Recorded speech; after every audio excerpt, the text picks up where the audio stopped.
अयोध्या सरयू नदी के तट पर बसी एक धार्मिक एवं ऐतिहासिक नगरी है। ये उत्तर प्रदेश राज्य में स्थित है। अयोध्या का प्राचीन नाम साकेत है तथा ये प्रभु श्री राम की पावन जन्मस्थली के रूप में हिंदुओं की आस्था का केंद्र है। अयोध्या प्राचीन समय में कौशल राज्य की राजधानी और प्रसिद्ध महाकाव्य रामायण की पृष्ठभूमि का केंद्र थी। प्रभु श्री राम की जन्मस्थली होने के कारण अयोध्या को मोक्षदायिनी एवं हिंदुओं की प्रमुख तीर्थ स्थली के रूप में माना जाता है। आपको बता दें कि अक्षय तृतीया में अयोध्या में राम मंदिर का 156 देशों के जल से राज्याभिषेक किया गया। इसमें अमेरिका के 14 मंदिरों और 12 नदियों का जल भी शामिल है। 13 देशों के राजदूत, 40 देशों के अप्रवासी भारतीय कार्यक्रम में शामिल होने के लिए अयोध्या पहुंचे थे। इसमें तजाकिस्तान के ताज मोहम्मद भी शामिल थे। बता दें कि पाकिस्तान, चीन और उज्बेकिस्तान समेत 156 देशों से जल मंगवाया गया था। विश्व के कई देशों के पवित्र नदियों का जल मंगवाने का काम दिल्ली के पूर्व बीजेपी विधायक विजय जौली को दिया गया था। वे साल 2020 से इस काम में लग गए थे। उत्तर प्रदेश की राम नगरी अयोध्या में भव्य राम मंदिर बन रहा है। ये मंदिर अगले साल तक भक्तों के लिए खोल दिया जाएगा। मंदिर का निर्माण कार्य जोरों पर चल रहा है। इस बीच 23 अप्रैल यानी रविवार को रामलला का जलाभिषेक किया गया। इसके लिए विश्व के 156 देशों की पवित्र नदियों से जल मंगवाया गया। रामलला का राज्याभिषेक कोई और नहीं, खुद सूबे के मुख्यमंत्री योगी आदित्यनाथ के हाथों द्वारा किया गया। मीडिया रिपोर्ट के अनुसार इस दौरान रक्षा मंत्री राजनाथ सिंह मौजूद रहे। साथ ही रामलला के राज्याभिषेक कार्यक्रम में कई देशों के राजनयिक और आध्यात्मिक गुरु भी हिस्सा ले रहे थे। आज हम अयोध्या में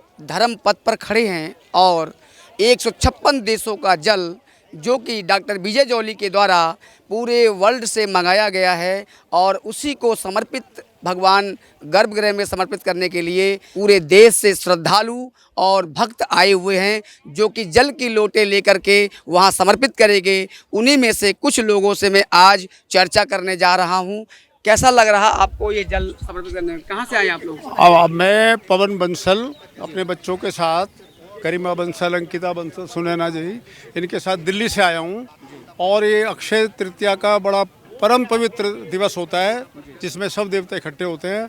उस दिन श्रद्धा के लिए, भगवान राम के लिए, उनको जलार्पण के लिए 156 देशों का जल वहाँ के राजनयिकों ने, वहाँ के लोगों ने, उन्होंने ही भेजा है यहाँ लेके। ऐसा नहीं कि जैसे मेरे पास ये केनिया का है, एक ग्रीस का है जैसे मेरे पास ये। इसी तरह से 156 लोगों के 156 देशों के वो जल हैं। उन्होंने अपने यहाँ से वो दिखाई है, स्लाइड दिखाई है, मूवी दिखाई है कि उसमें सबको कैसे कैसे कहाँ से इकट्ठा किया गया है अपनी भावना से। उसमें मुस्लिम कंट्रीज़ भी हैं, इस्लामिक कंट्री मतलब ईसाई भी हैं, उसमें बौद्ध वाले भी हैं, चाइना भी है। जो शत्रु पक्ष जो कहलाता है, विपक्ष, पाकिस्तान के यहाँ से भी आया है। मतलब ये भगवान राम का ऐसा अस्तित्व है जो विश्व के मालिक हैं, त्रिलोक के मालिक हैं। और उन्हीं के आधार पर, उन्हीं ने जो संस्कृति चलाई थी, उनका जो योगदान था, उसी के आधार पर देश चल रहा है, विश्व चल रहा है। और जो भारत को विश्वगुरु कहते हैं, ये विश्वगुरु ऐसे ही नहीं कह देते। वो सारी संस्कृति जो जिसको ये हमारी सनातन संस्कृति है, उसी के आधार पर सारा कुछ है। ये बंटवारा हुआ, समय विपरीत था, लेकिन अब वो समय लौटकर आ रहा है। शुरुआत हो चुकी है कि ये विश्वगुरु भारत बनेगा। और उसके लिए भगवान राम के जो मंदिर बनना है, जिसकी शिला भी वहाँ से आई है, पटना से है, बिहार से है, उन सब के लिए ये सारा ये समाज इकट्ठा हुआ है।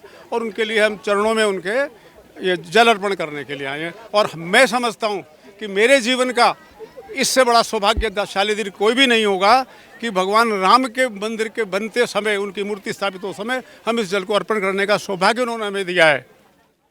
हमारे साथ और भी दर्शक हैं, यहाँ श्रद्धालु हैं। आपका नाम क्या है? मेरा नाम अंकिता है, अंकिता बंसल जी। अंकिता जी, दिल्ली से आए हैं आप, कैसा लग रहा है आपको यहाँ अयोध्या जी? जैसा कि हम जानते हैं कि अयोध्या भूमि राम जी की भूमि है और इसके कण कण में राम बसे हैं, तो उस भूमि पर अपने पैर रखना ही अपना बहुत बड़ा सौभाग्य है कि हम यहाँ पर आ पाए हैं। और ऐसे अवसर पर आए हैं जब स्थापना हो रही है, जैसा कि बताया कि हमारे पास 156 देशों का जल हमारे पास है और उसको जलाभिषेक करने का अवसर हमें मिला है। तो इसके लिए मैं बहुत यही समझती हूँ कि बहुत बहुत बड़ा सौभाग्य हमारा। जय श्री राम। जय श्री राम। गरिमा जी, आप बहुत सोशल वर्किंग में रहती हैं और आपका जाना पहचाना चेहरा भी है, और आपको कैसा लग रहा है ये बताइए मुझे। 500 वर्ष तक जो महापुरुषों ने तपस्या की, अपने खून पसीने उन्होंने बहाए, तो मैं यही कहना चाहूँगी, जीस्त को फौलाद के सीने में ढलना चाहिए।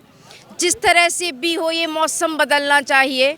छीनता है जब हमारा हक कोई उस वक्त तो आँख से आंसू नहीं शोला निकलना चाहिए। और जो हमारे महापुरुषों के आँख से शोला निकला था, जो आंसू निकले थे, वो इन 156 कंट्रीज़ के जो जल है उसके रूप में आज हम एकत्रित कर कर उनका जो तप है, उनकी जो मेहनत है, जो उनका परिश्रम था, जो उनका त्याग था, जो उनके संघर्ष थे, उसके रूप में हम आज ये जलाभिषेक कर कर समर्पित करने जा रहे हैं। मैं कहना चाहूँगी त्रेता युग में राजा राम जी का जलाभिषेक हुआ था और आज 500 साल के वनवास पर वापस आए श्री राम, प्रभु श्री राम बन चुके हैं। वो राजा आज प्रभु बन चुके हैं। पूरी सृष्टि को रचने वाले प्रभु राम के लिए अगर हम ये जल अर्पण करने का सौभाग्य हमें मिल रहा है तो इससे बड़ा हमारे जीवन का कोई पल नहीं हो सकता। और सभी श्रद्धालुओं को जय श्री राम। 55 देशों से जल आया है, उसमें आपकी क्या राय है? मैं बधाई देने के लिए आया हूँ, उनका स्वागत करता हूँ। 40 देशों से लोग भी आए हैं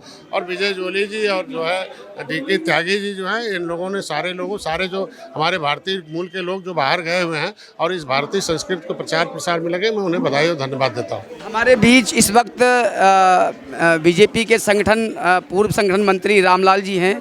मैं रामलाल जी से ही कुछ चर्चा करना चाहूँगा। इस 156 देशों का जल डॉक्टर विजय जोली जी लाए हैं, तो इसके विषय में आप क्या कहना चाहते हैं? 2 शब्द बोलिए सर।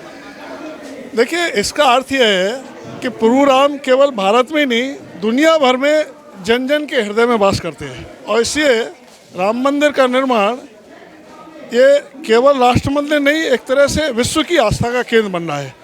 ये इस बात का परिचायक है।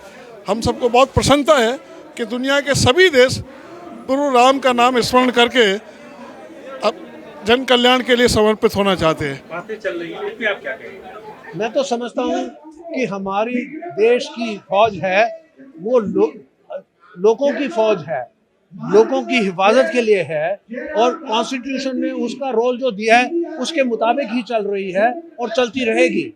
हम पूरी दुनिया में डेवलपिंग वर्ल्ड और डेवलप्ड वर्ल्ड में भी एक मिसाल के तौर पे पेश आ रहे हैं कि ये एक देश है जिसमें फौज अपना कॉन्स्टिट्यूशनल तरीके से अपना काम कर रही है, एक डेमोक्रेसी में अपना काम कर रही है। पुलवामा कांड को लेकर उन्होंने उंगली उठाई है और शहीद परिवार के लोगों ने भी कहा है कि कुछ होनी चाहिए, इस पे आप क्या कहेंगे? आप किसी इंडिविजुअल की बात मत करें।